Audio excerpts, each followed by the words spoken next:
Hi friends, ఈ video చూడండి. జిమ్కి వెళ్తే ఫిట్గా ఉంటే హెల్త్ ప్రాబ్లమ్స్ రావని చెప్తున్నారు.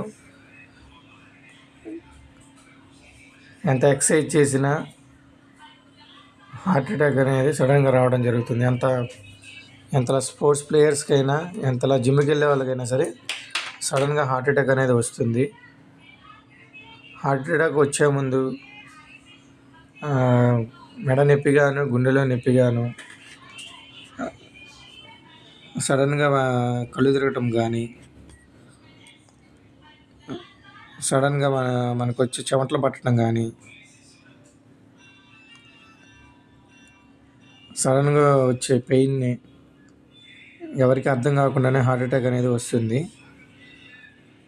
హార్ట్ అటాక్ రావడం వల్ల మెడ నొప్పిగాను, గుండెలో నొప్పిగాను, ఊపిరి ఆడకపోవడం కానీ,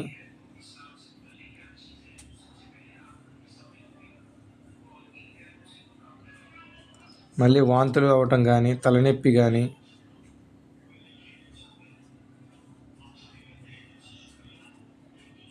అట్లా రావడం వల్ల హార్ట్ అటాక్ రావడానికి కారణం అవ్వచ్చని వైద్యులు చెప్పడం జరిగినది.